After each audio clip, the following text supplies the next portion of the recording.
Bem, então vamos começar o nosso encontro buscando nesse momento, então, falar um pouquinho sobre o tema dessa noite, que é Jesus, né, como um modelo psicológico para todos nós. Então, vou começar a pensar um pouquinho naquilo que vocês leram. Qual é a imagem que fica para vocês da figura de Jesus? Eu, de minha parte, daquilo que eu estudei todo o capítulo. Eu acho que se a gente estudasse ele por 30 dias consecutivos, a gente não conseguiria esgotar, né, a riqueza, né, do trabalho que foi realizado, tanto no Refletindo a Alma, quanto no Homem Integral. Fica sempre assim, quando a gente estuda Jesus, fica sempre muito claro assim, que ele é o nosso governador espiritual do orbe, o nosso modelo e guia, né? E nele a gente encontra modelo para todas as nossas ações do dia a dia. Fora tudo aquilo que a gente leu nesse capítulo, eu postei ali no grupinho das Joaninhas, um trabalhinho do Emmanuel, onde ele faz uma espécie de fecho, assim, humanidade real, né? Onde ele trabalha a figura de Jesus, a maneira como ele se porta diante das dificuldades, a vivência dele diante das dificuldades, e fica a pilha assim, né, que a gente não vive, né? Claramente a gente não vive a nossa humanidade. A nossa humanidade ainda é uma humanidade incipiente, né, que precisa muito ainda avançar, e ele é o nosso modelo e guia. Em linhas gerais, eu acho que é isso. Que mais, gente? Alguém tem uma imagem que fica para si da figura de Jesus para sua vida? Fala um pouquinho mais alto para o pessoal escutar todo mundo aqui. Tá bom. A imagem que me vem de Jesus é a imagem da encarnação do amor. Seria essa imagem, seja o que isso signifique, porque eu acho que a nossa compreensão ainda, a nossa consciência não consegue abarcar. Mas, com certeza, para mim, vem em mente a encarnação do amor, em forma de homem, humano. O que mais? Não, eu não ia falar. Eu só ia comentar que a gente sente até intimidade de falar alguma coisa sobre Jesus, porque é algo tão transcendente, tão maior, né? Então, fica difícil, às vezes, simplificar em palavras. Eu acho que foi dito bastante.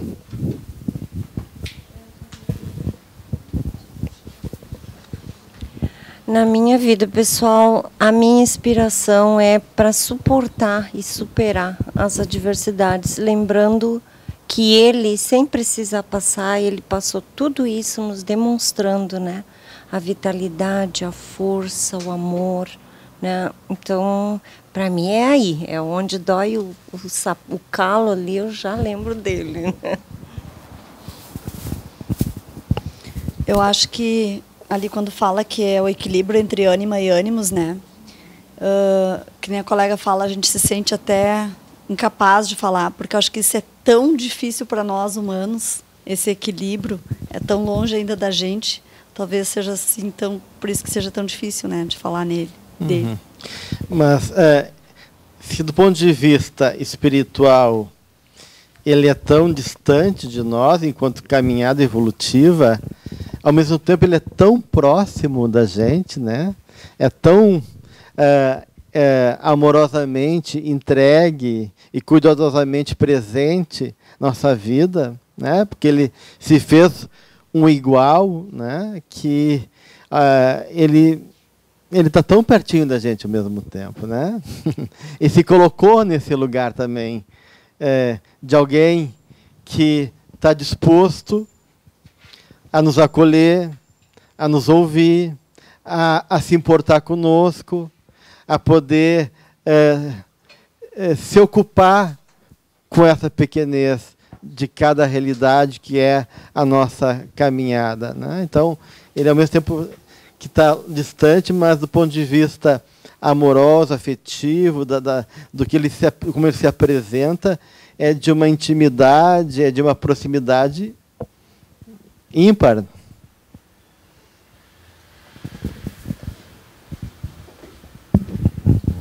Para mim, eu acho que ele é o maior amigo, que é a quem eu recorro sempre em qualquer circunstância. E sinto isso que tu falaste, essa proximidade, apesar da grandiosidade dele, que quando qualquer situação que eu me veja mal, ele me ajuda, Jesus, fica comigo. Então é o amigo, essencialmente o maior amigo. Eu ia falar sobre isso também porque um ser que ajudou na criação do nosso universo, do nosso planeta, participou disso, né? Contribuiu para isso, conhecendo toda a natureza, né, energética, os fluidos, tudo, tanto que ele podia curar, ele podia fazer o que ele quisesse aqui na Terra. Então, com a humildade que ele teve de chegar aqui para nos mostrar como ser esse modelo e como caminhar aqui, trazendo essa tranquilidade, essa leveza, eu acho que na época, quando esteve aqui, né, mesmo não sendo compreendido, a vibração que ele trazia devia de ser algo fora, porque hoje a gente ora e tem essa noção do que era essa vibração dele. Então, é um ser além, mas que está muito próximo, também está dentro de nós. Né? Alguém mais? O Jung ele vai colocar que todo o processo psicológico do homem passa necessariamente pelo mito do Cristo. Então, em todo o processo de reflexão que Jung faz em relação à nossa caminhada, aquilo que Jung chamou de individuação, né, que são as etapas até chegar na condição da integralidade do nosso ser, não na perfeição ainda, porque essa ainda é um pouquinho mais além, mas da capacidade de um homem indivisível, inteiro, não neurótico, né, de uma maturidade, né, e das etapas que movem isso, ele diz que passa necessariamente pelo mito do Cristo. Como é que a gente pode entender isso, né, quando o Jung fala assim que, independente de quem seja, homem, mulher, independente da cor, independente da religião, independente de acreditar ou não em Cristo, o processo psicológico do homem passa pelo mito do Cristo. Como é que a gente pode compreender em cima do que vocês leram? No meu entendimento, seria considerando como o Cristo veio nos mostrar a essência divina que a gente tem. Então, mostrar e despertar. Então, acho que o fato de todas essas etapas e ele acaba sendo um modelo, ele acaba sendo na verdade, assim, talvez até o objetivo. Longe, né, é óbvio, mas não deixa de ser. Porque eu acho que principalmente o que ele veio foi nos despertar como um ser divino e que nós temos a capacidade de melhorar, de sermos melhores. Quando o Jung refere, então, a essa dimensão da individuação, ele está colocando a figura de Cristo em duas instâncias, né? A primeira reflete essa meta, né? A imagem na alquimia da pedra filosofal, que é o estágio último do processo, e da qual a gente nunca vai chegar lá, mas que quanto meta é um anseio, né? É um desejo, é uma inspiração, é uma referência de busca. Então, realmente, como diz Joana de Ângeles, o Cristo, né, Jesus, é o arquétipo do homem integral, né? Ele é realmente aquilo que mais representa e simboliza aquilo que a gente chama de homem, né? A gente sabe que o ser humano é uma opus contra a natureza, né? Isso o Jung vai dizer que a individuação é uma obra contra a natureza, né? Porque, de uma maneira, o homem como a própria Joana coloca ali no Homem Integral, ele se sobrepõe aos processos naturais e consegue não só pensar, né, como também, de uma maneira, se ocupar e transformar essa natureza, né? E o ser humano é o único animal que faz ritual de morte, né? Que ritualiza a sua morte, que reflete sobre a morte e que tem, então, e que daí enterra, né? Faz um processo que mobiliza esse processo da passagem, né? De um processo de enterrar o cadáver e dar uma destinação, então, para os seus mortos, né? Então, isso já fala de uma natureza existencial, né, de uma condição que vai implicar nessa capacidade do homem pensar, né, que é a condição do espírito, e pensando a gente tem liberdade, porque pensamento e liberdade são duas coisas que são intrinsecamente ligadas do ponto de vista conceitual, né, porque se tu pensa, né, e tu é livre, então, consequentemente, também, tu não está identificado com a matéria. Porque o mundo da matéria é o mundo determinado, seja dos instintos, biologicamente, seja da realidade enquanto leis da física. Na medida que eu consigo operar com a minha mente e fazer escolhas, então isso já não combina com a realidade material. Tanto é que Kant vai dizer que se a gente concebe que o homem tem liberdade e que pensa, então tu tem que acreditar que ele é espiritual, né?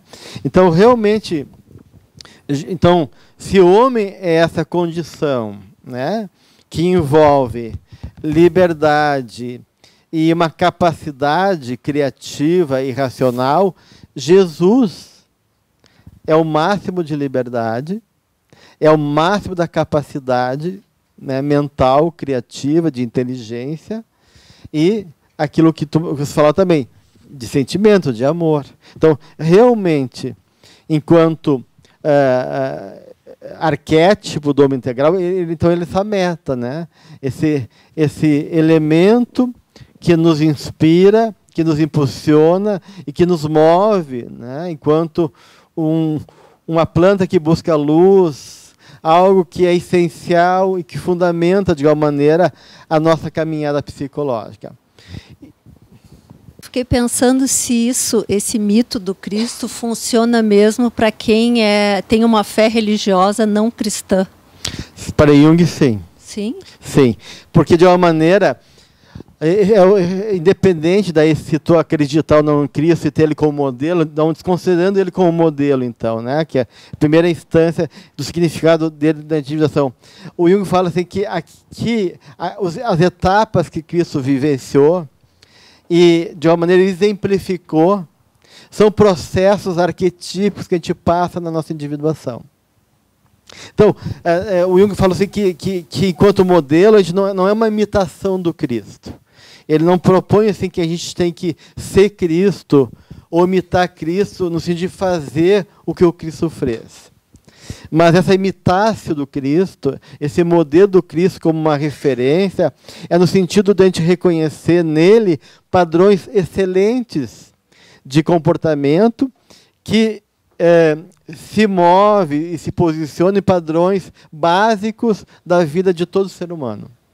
Então, na verdade, o que o Cristo vai nos oferecer é os mistérios, os desafios e os caminhos da individuação. Então, por exemplo, a vida dele vai representar temáticas da qual ninguém vai poder fugir. Então, ele vai, de uma maneira, tomar para ele esses temas e vai viver com uma forma de trazer à luz a consciência para nós e ter, de uma maneira, uma base, elementos para que a gente possa reconhecer que isso também vai acontecer conosco. Que é, por exemplo, o tema do sacrifício. Então, o sacrifício do Cristo, por exemplo, ele representa uma experiência psicológica fundamental e da qual todos nós, independente da condição, vamos ter que viver em alguma medida. Então, essa temática é uma temática arquetípica, né? Então, Cristo, ele de uma maneira apresenta esse tema, e não só apresenta esse tema, mas como ele vivencia isso numa condição, num grau que possibilita que a gente possa então fazer o caminho, né? É nesse sentido que todos nós vamos passar pelo mito cristão, independente da gente reconhecer ou acreditar nele como uma figura na nossa vida importante. Então, assim, gente, né? Mesmo que ele não seja Deus, né? Que realmente nós na doutrina espírita fazemos uma distinção, né? Que Jesus é o nosso irmão maior, é um espírito já iluminado, que chegou numa condição espiritual de espírito puro, né? Então ele não é Deus, mas do ponto de vista emocional, né, como ícone, como uma representação, ele realmente funciona com esse elemento divino, como foi colocado ali. Ele representa o que é de divino, né, no sentido que nós somos criados também, né, à semelhança, né, do Criador, né? Então, de uma maneira, a gente carrega como extensão essa marca divina em nós, né? Então, na medida que Cristo inaugura para nós essa imagem do homem integral, ele inaugura esse caminho para Deus também, né? Tanto é que ele coloca, né, eu sou o caminho, a verdade para a vida, né? Ou seja, se a gente quer chegar lá, né, tem que passar por mim. Então, isso reforça essa ideia da imagem do Cristo como um arquétipo da individuação, né? Então, se a gente for pegar assim, em qualquer situação do Cristo, seja ele com seus discípulos, seja ele enfrentando situações da vida, seja ele nas suas parábolas, a gente vai ver realmente padrões essenciais e arquetípicos que fundamentam essa caminhada da individuação para todos nós, né? E aí, então, ele não é só o homem integral, mas ele é realmente aquilo que a gente tem como o conceito pleno do humano, né? Os estoicos, eles tinham como proposta filosófica chegar numa condição que eles diziam assim, que era da imperturbabilidade na impermanência, né? Ou seja, um mundo material impermanente, as coisas são transitórias, e um homem livre que consegue realmente ser dono de si, ele é imperturbável, ou seja, né, frente a esse movimento que transitório e ilusório e realmente, né, não real no sentido essencial da matéria, né? Então, Jesus, apesar de nunca se perturbar, né? E se a gente for ver assim, a experiência dele em lidar com os conflitos é de uma extrema sabedoria, né? É de uma sutileza, é de uma complexidade, é de uma sabedoria que é espantosa, né? Quer dizer, quando ele é, por exemplo, testado, né?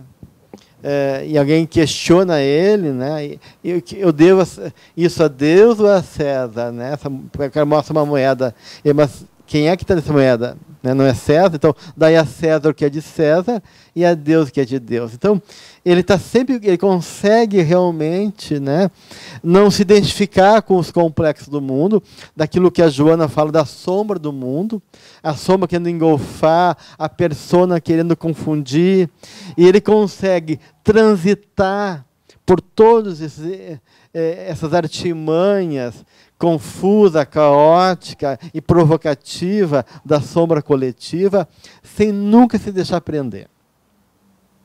Nunca, né, em nenhum momento. Mas o fato dele não se perturbar não quer dizer que ele seja insensível, né? Que ele esteja, né, dissociado da realidade, né? E não, ele chora, ele se comove, ele tem compaixão, né, do que se passa, ele se importa. Então, essa imperturbabilidade, essa condição que o coloca acima das circunstâncias do mundo, não o faz indiferente a gente. Pelo contrário, né? Ele está realmente entregue, né? Na física quântica, a gente tem essa ideia do emaranhamento quântico, né? Que quando dois átomos, né, com seus elétrons, eles se chocam, se vinculam de alguma maneira, cria-se um emaranhamento quântico, ou seja, eles ficam vinculados a partir disso. Então, é como se um elétron vai responder ao outro, independente de onde ele estiver, do espaço-tempo, porque ficaram, de alguma maneira, vinculados por esse emaranhamento quântico. Então, a gente pode dizer que nós estamos num emaranhamento quântico com Jesus, ou seja, a nossa mente, né, ela, enquanto essa massa de espíritos, ela se assenta e é sustentada pelo psiquismo, pela mente do Cristo, né? Tudo que mobiliza a nossa mente, tudo que nos provoca e nos faz reagir, seja naquilo que é de mais feliz e alegre, alegrias, bem-estar, felicidade, seja naquilo que é de mais triste, pequeno e limitado na gente, medos, ignorância, agressividade, tudo isso vai ter ressonância na mente do Cristo. E como se ele tivesse, de uma maneira, né, sempre, constantemente, né, comprometido e envolvido conosco. E de alguma maneira é como se a presença dele estivesse sempre também, de alguma maneira, respondendo a nós. Tá? E nada que passa pelo Cristo, naquilo que ele vibra no seu amor, na sua presença, na sua mente extremamente poderosa, nada de que ele faça, ou pensa, ou sinta, de uma maneira também, nada disso escapa à nossa mente. Ou seja, tudo que vem do Cristo, em alguma medida, tem ressonância na nossa alma, mesmo que a gente não reconheça. Tá? Na formação da consciência. Não só na formação da consciência. Eu diria assim, ó, que a gente consegue fazer esse caminho, porque para a gente fazer um caminho tem que ter um chão, né? É condição. Como é que eu vou construir uma trajetória e fazer uma caminhada se não tiver um chão e uma referência? Então, eu diria que, do ponto de vista psicológico, Cristo é esse chão.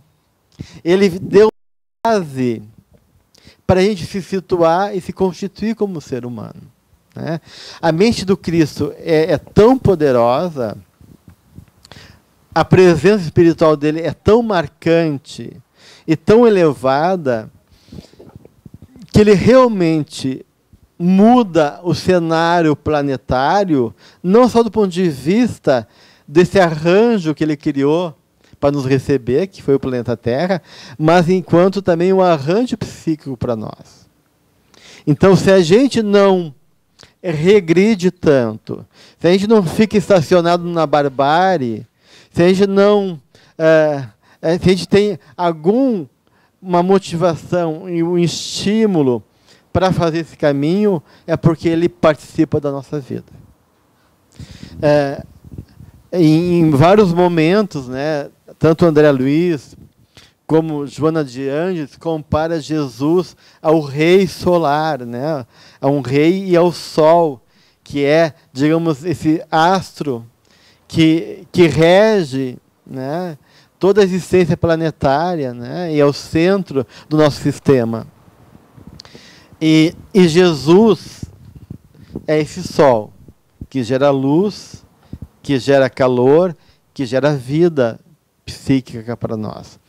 E se o sol não existisse, a vida no planeta Terra seria impossível, impraticável, né? Então, eu digo a mesma coisa do ponto de vista espiritual em relação a nós e Cristo. Se Cristo não tivesse se ocupado conosco, assumido esse compromisso espiritual com a gente, a nossa caminhada, a nossa condição não se constituiria dessa maneira. Seria muito mais difícil, muito mais complicada, muito mais demorada, talvez impossível de ser realizada. Então aí a gente tem uma dimensão da importância de Jesus em nossa vida. Então,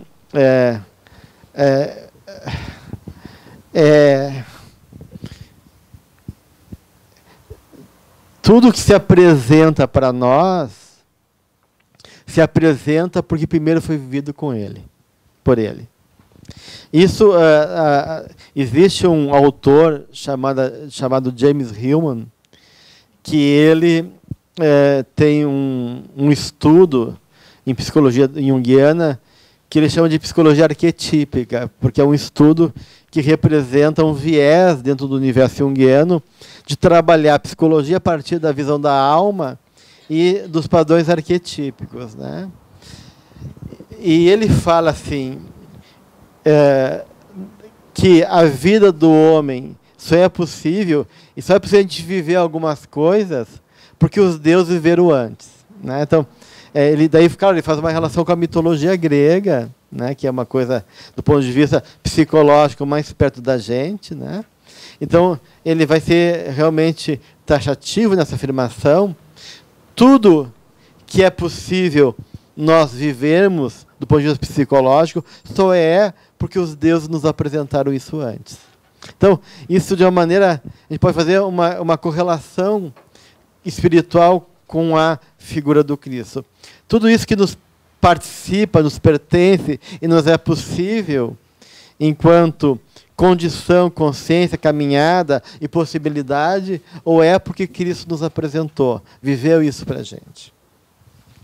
Viveu por nós, para nós, né? E continua nos sustentando em favor desse processo. O que mais que a gente tem aí no material que vocês leram, que você acha importante colocar? Assim, falando a nível da psicologia de Jesus, né, que eu achei muito interessante, que é Jesus na condição da mais sublime manifestação do self, não sendo portador de sombra perturbadora. Mas, ao mesmo tempo, a grandeza dele, de ele não ter sombra nenhuma, ele motiva a gente também a fazer esse trabalho com a nossa sombra, né? Que se ele conseguiu ali integrar a sombra dele, então um exemplo para nós para trabalhar a nossa sombra. Na verdade, a Joana é uma citação da Joana, né? Então, na verdade, ela é muito sagaz na hora de colocar e trazer essa informação. Ela não diz que Jesus não tem sombra. Ele diz que Jesus não tem nenhuma sombra perturbadora. Então, né, ela é muito assim, né? Ou seja, né, porque não ter sombra nenhuma, seria numa condição de perfeição que só Deus o é. Né? Então, daí que varia né, e mesmo assim Jung dizia que o próprio Deus tem sombra. Né? Então, Jung vai falar da sombra divina de igual maneira. Mas ela fala que Jesus não tem sombra perturbadora, ou seja, né, ele chegou num estágio né? Que ele realmente integrou e não se deixa perturbar pela sombra. Porque, como representação também coletiva, né? Se a gente for pensar assim, né? De uma maneira,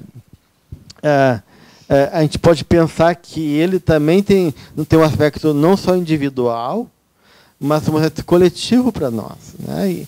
Enquanto uma mensagem de Deus. Então, como uma mensagem divina, a presença dele é transpessoal, né? Ela não está circunscrita numa subjetividade individualista. Eu, Jesus, que sou do Inter, do Grêmio, que gosto do amarelo, que prefiro a flor de jasmim, né? A gente não tem essas questões subjetivas do Cristo. Não importa, né? Ele não está em questão a questão de Jesus humano com as suas questões, né, pessoais. A gente não sabe das trajetórias, dos vínculos dele, né? A gente sabe que ele tinha um vínculo maior, tinha um agrado por João, né? Mas isso tudo, né, fica numa dimensão menor frente à mensagem dele. Então, como mensageiro, né, do Pai, né, como aquilo porque ele é um presente para nós, né, um presente de Deus para nós, desse amor. Por isso que talvez muitas religiões entendem erroneamente como uma encarnação do divino, né, a partir do conflito de Jó com Deus, né, a gente vê toda a trajetória judaica cristã. Jó é o momento que põe Deus em crise, né, e Deus tem que se envergonhar dos seus atos, e aí, arrependido, se faz humano. Então tem toda uma dinâmica aí, que não é, claro, do Deus como esse ser, né? Mas o Deus como uma imagem psicológica para nós, né? Porque é disso que o Jung também vai falar. Esse Deus que a gente está falando, ele muda, né? Porque é um Deus enquanto representação daquela imagem maior que, para a nossa consciência, ela é representativa naquele momento, dentro da condição evolutiva que a gente está. Então, claro que no início da evolução espiritual, Deus vem com medo, né? Aquela ideia do luminoso que o Otto fala, da religião como uma experiência fascinante e temerosa. Então, um trovão que eu não entenda, uma tempestade. Então, Deus vem com uma força sobre-humana da qual eu não tenho controle e da qual também não quero saber, né? Se eu quero, se eu não quero. E aí vem esse Deus de Yahvé, que é um Deus belicoso, que é um Deus ciumento, que é um Deus, né?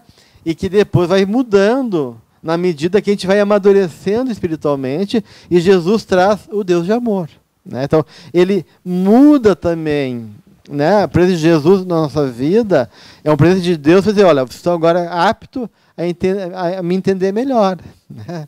A entender que eu não sou esse Deus aí, olho por olho, dente por dente, que até agora valeu para vocês, né? Eu vou agora mostrar uma outra realidade, um outro aspecto, que é a minha amorosidade, né? E Jesus, né, ele é realmente a expressão desse amor de Deus para conosco, e ele como presença também é a mensagem de amor. Então, enquanto essa mensagem coletiva, não pegando Jesus então como a figura humana, mas como o Cristo, né, como esse estágio do self que a Joana coloca, né?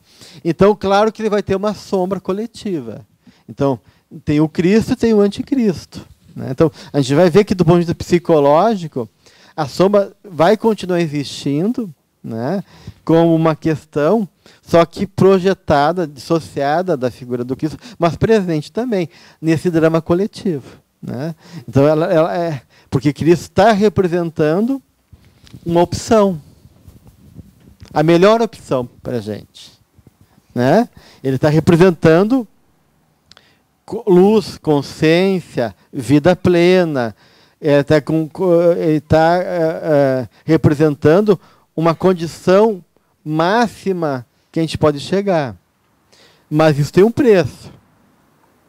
Tem o sacrifício, tem renúncia, tem N entrega, doação e assim por diante. Tem todo um caminho aí que se faz necessário, né? E tem, de outro lado, aqueles que não querem optar por esse caminho, né? Ou mesmo se opõem de alguma maneira a esse caminho. Então, tem um caminho do Cristo e tem um caminho anticristo, né?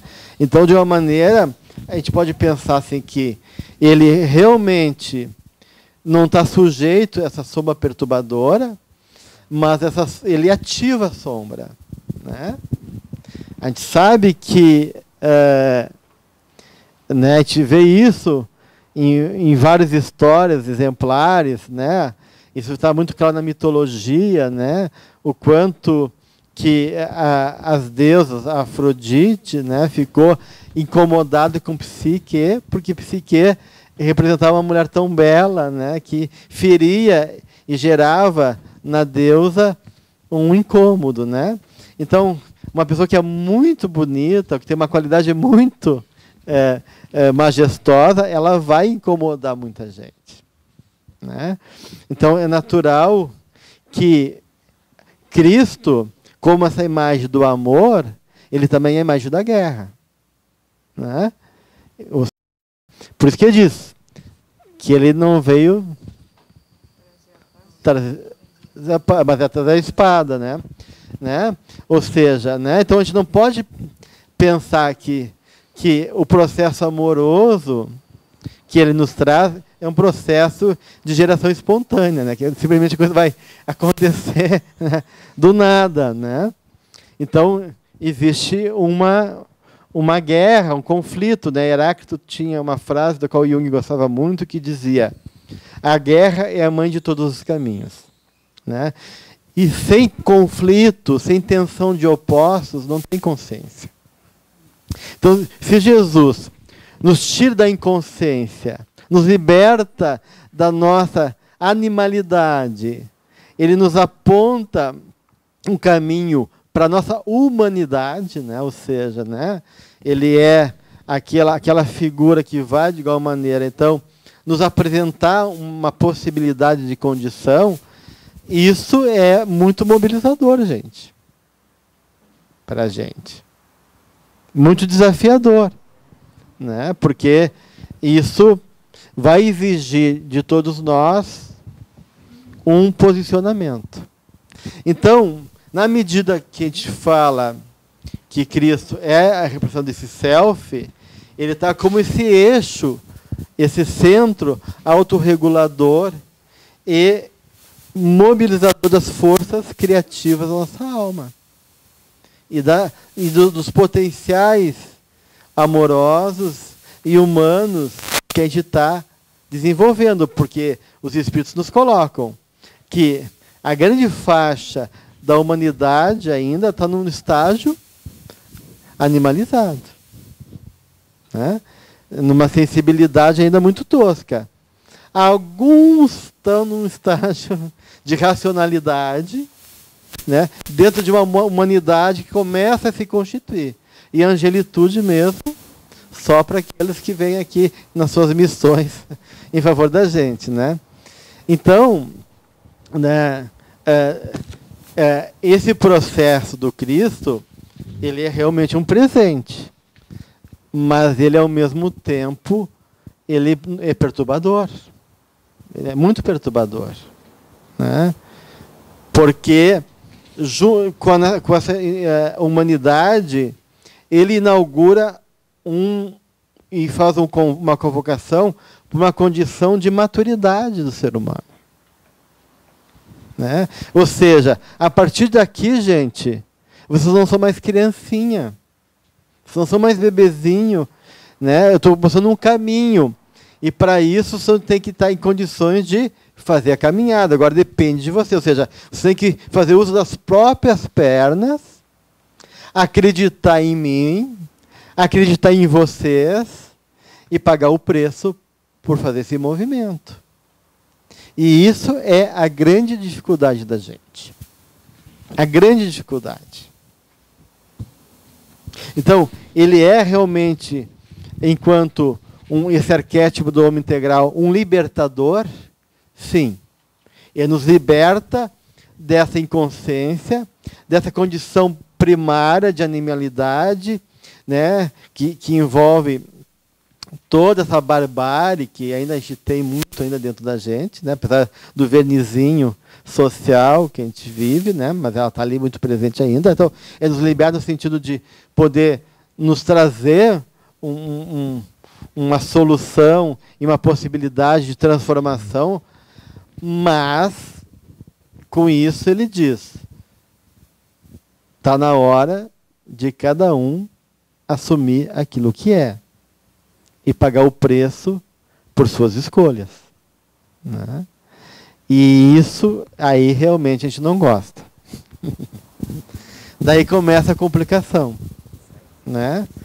Porque se ele é o libertador, e como libertador, então ele tem realmente a verdade, então ele é também o arquétipo da luz da verdade, né? Como aquilo que nos traz, né, para mais perto de Deus, enquanto essa experiência, né, das leis que regem o universo, das leis que estão na nossa consciência, da verdade que sustenta e de uma maneira organiza então todo o universo, né? Então ele é a verdade, porque ele é a verdade e o caminho, né?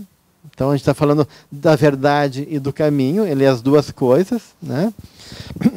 E a Joana de Ângeles fala que a verdade, ela sempre é geradora de paz.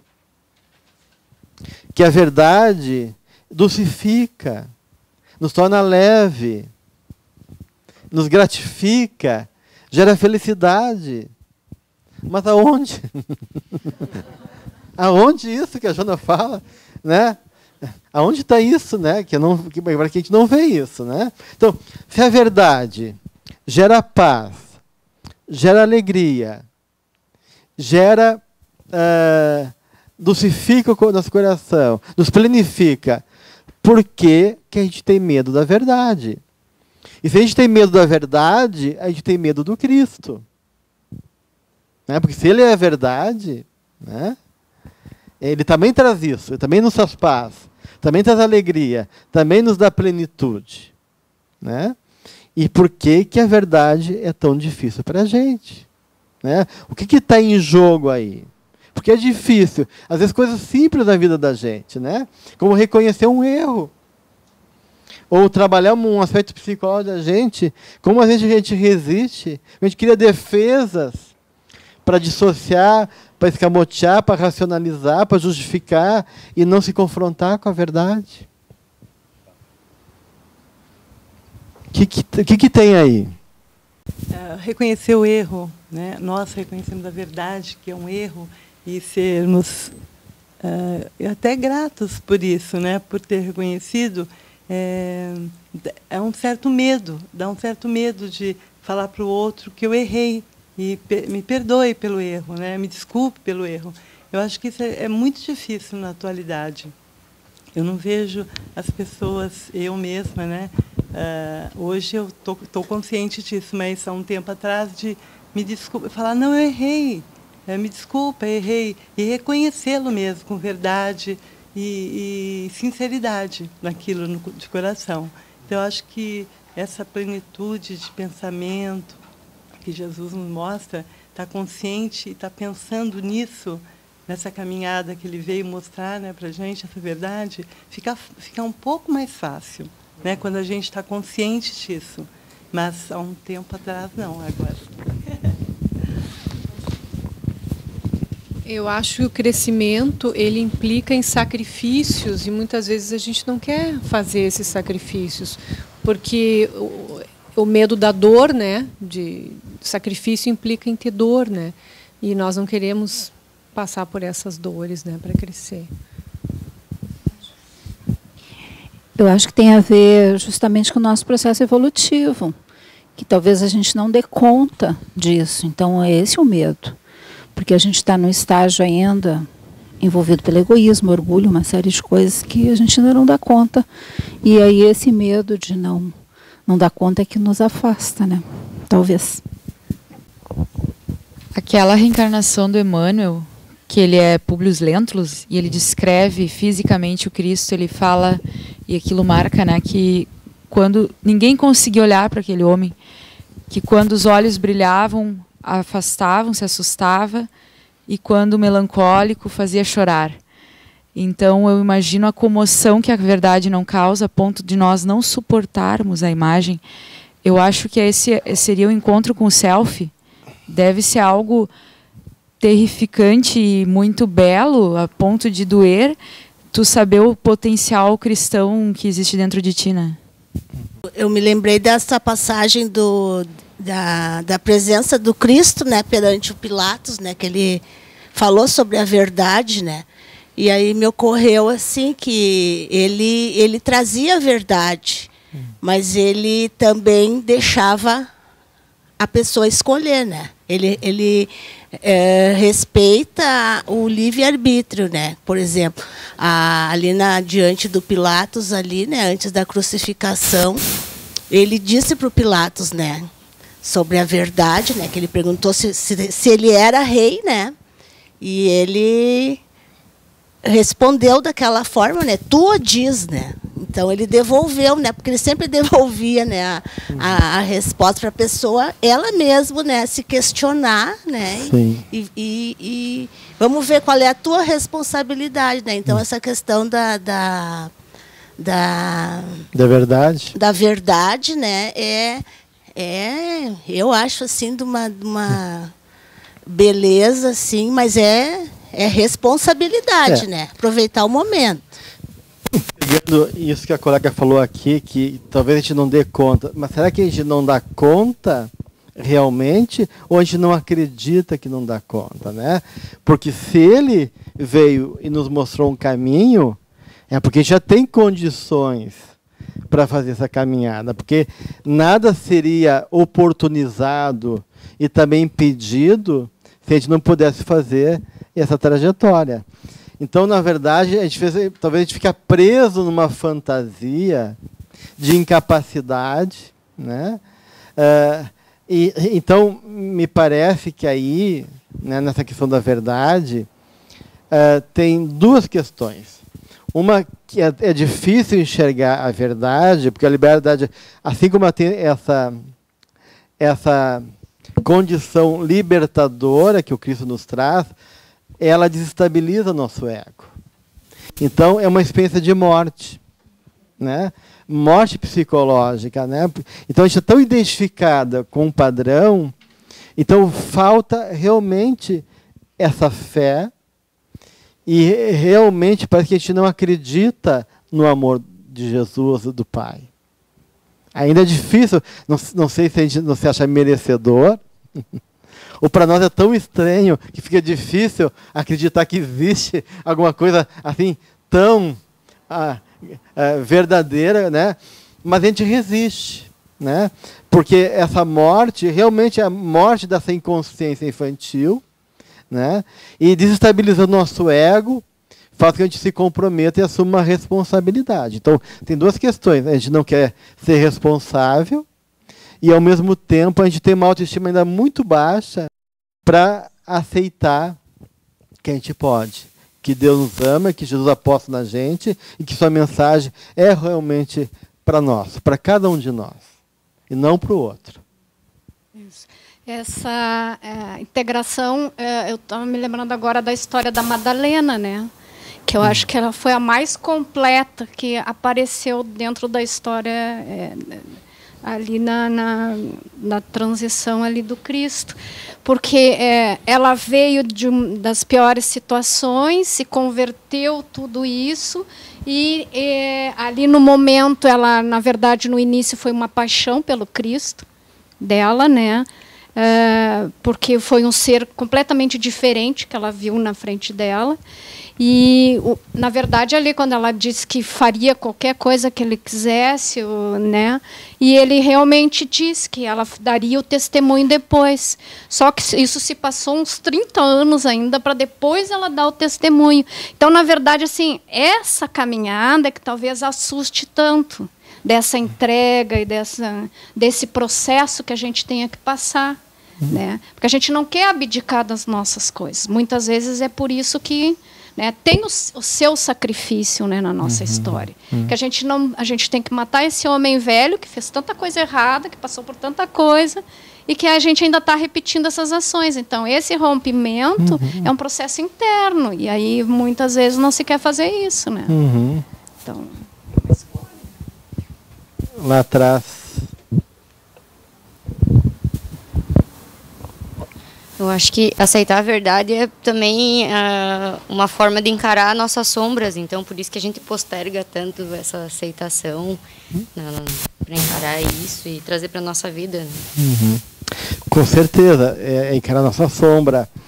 Mas, como diz Joana de Ângeles, né, a nossa sombra também precisa de amor, de consideração. E que a proposta não é lutar contra a sombra, né? Ela é muito clara nisso, né? Mas parece que também a gente está também equivocado na compreensão em relação às nossas partes mais inferiores, limitadas, como se a gente age conosco dessa maneira preconceituosa, né? Daquilo que é diferente de mim, eu não tolero. Então, se eu me identifico de maneira onipotente com um lado certo, mesmo que não sendo isso, eu vou ter dificuldade de eu reconhecer minha parte torta. E aí eu trato ela como se fosse algo que não me pertence, desqualificando de maneira estranha. E aí realmente eu não entendi nada da mensagem do Cristo, né? Porque a mensagem de amor dele é uma mensagem de compaixão, de acolhimento, de poder suportar esse meu lado, né? Não ser conivente com ele, mas poder suportar ele, né? E amor, acima de tudo, é cuidado, né? E cuidado representa essa atitude, então, né, de eu poder perceber até onde eu posso ir, oferecer condições para fazer um crescimento, uma caminhada, né? Gestar e criar referências que possam me ajudar a atingir aquele objetivo que eu tenho, né?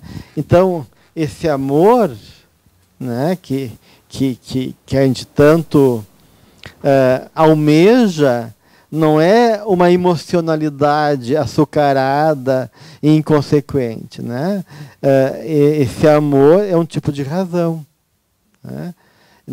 Que envolve em oferecer aquilo que é melhor que o outro precise, mesmo que eu não consiga compreender o que é melhor para mim nesse momento, né?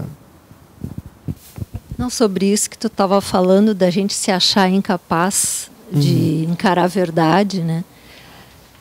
Eu estava lembrando da grande utilidade da dor que a gente, para mim, eu vejo, e para outras pessoas, que a cada dificuldade, daí, lembrei também do conflito que tu tinha falado antes, a gente vai se apropriando de uma dimensão de nós mesmos que a gente não tinha e vai se sentindo com habilidades que a gente não tinha antes dessa dificuldade, né? Então, parece que mesmo que a gente não queira encarar a verdade, daí eu penso no Jesus como mestre trazendo para a nossa vida as dificuldades que a gente já está conseguindo vencer e superar, para nos mostrar que essa habilidade, sim, antes da dificuldade a gente já tinha essa habilidade, né?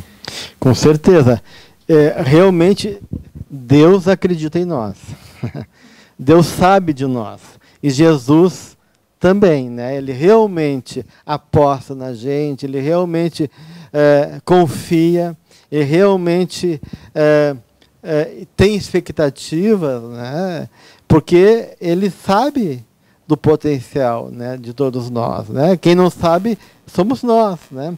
Eu contei uma história já nas outras turmas de um imperador chinês que ele tinha um hábito de passear de barco com o seu ministro para poder pensar as questões do reino e poder meditar e poder avaliar e assim ter uma forma de poder resolver as questões que se impunha em cada momento ali do seu reinado.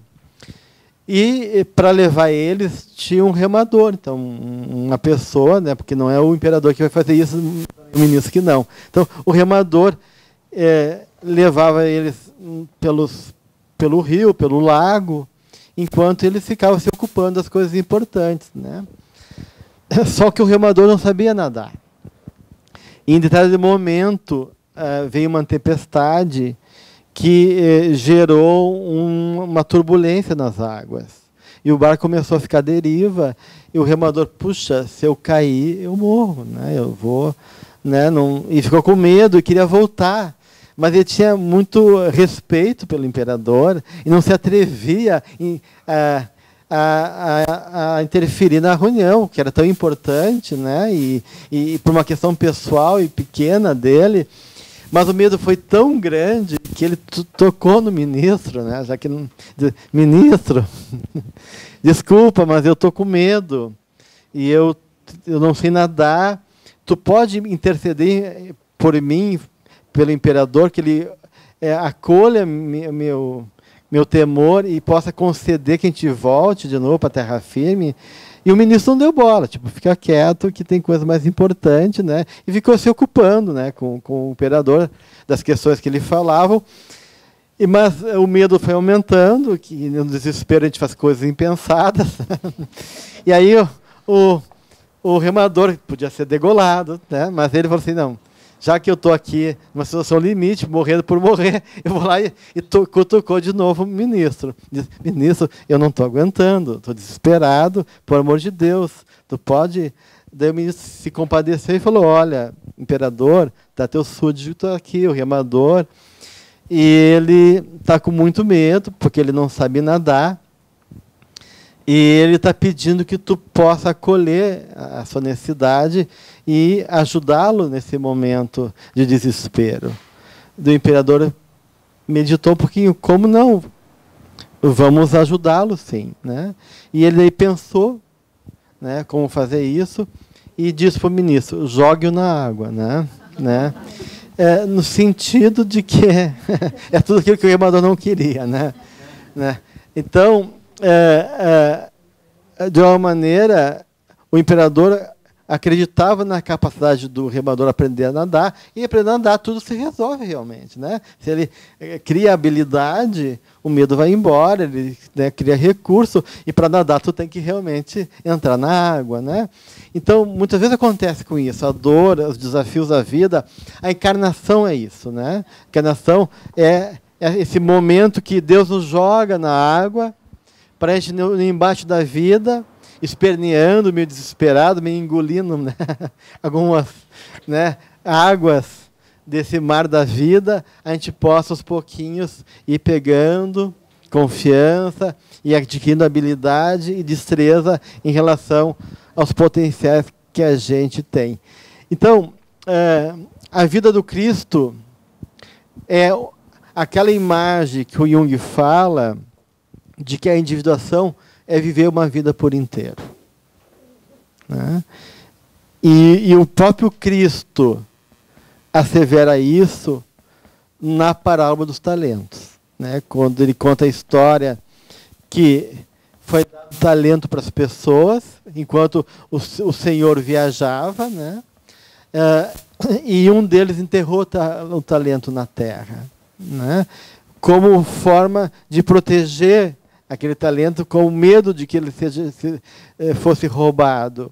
E quando o Senhor volta e parabeniza os outros que fizeram alguma coisa com os talentos, né, e multiplicaram os talentos recebidos, aquele que ficou com medo, né, e por medo, ou em nome daquilo que a gente chama de respeito, né, que é o medo disfarçado, enterrou o talento na terra, ele então, né, criticado, ele é questionado pelo Senhor e diz, né, que ele é um servo mau, né? Então, a pior coisa do ponto de vista psicológico é fugir da vida.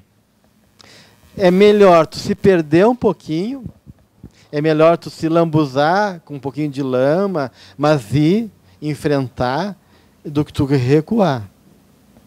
Isso, do ponto de vista espiritual, é mais comprometedor, né, do que propriamente enfrentar e meio que cair. Cair, todo mundo cai. Mas meio que a gente paralisa e se recolhe, a gente está contradizendo tudo aquilo que a mensagem do Cristo, o impulso da vida, como lei de evolução, nos promove, né? Então, é uma recusa nossa. Então, de uma maneira, o convite, enquanto essa imagem do arquétipo do homem integral, é de a gente realmente aprender a viver. E viver bem. E viver bem quer dizer viver por inteiro. Não importa até que não dê resultado, porque às vezes o resultado não depende da gente. Pode fazer tudo direitinho e mesmo assim não dá certo, né? Então não é uma coisa heróica de desempenho, resultados, eficácia, né? É uma questão realmente de interesse. De interesse de coração, de interesse de responsabilidade, de compromisso. É isso que, de uma maneira, é pedido para nós na condição nossa aqui, né? Porque ninguém vai exigir, né, sabedoria, angelitude na condição que se tem. Mas se quer o quê? Aquilo que propõe o Evangelho segundo o Espiritismo. Se conhece o verdadeiro espírita pelo esforço que ele faz para dobrar suas más inclinações. Então, é isso. Um esforço sincero, consciente, honesto, da nossa parte, né? E isso é amor, isso é cuidado, isso é atenção, isso é poder acolher, poder reconhecer a vida como um ato realmente generoso de Deus nosso Pai, e na maior dificuldade, assim, Pai, eu não compreendo, né? É difícil para mim, mas se está aqui, então, eu mesmo não compreendendo, eu aceito, porque eu sei que a minha capacidade de compreensão é limitada. Então, vamos lá, vou fazer o que é melhor que eu posso. Não sei se vai ser suficiente, mas eu vou estar ali, eu vou estar inteiro, vou estar vivendo. E isso que realmente que importa nesse processo psicológico.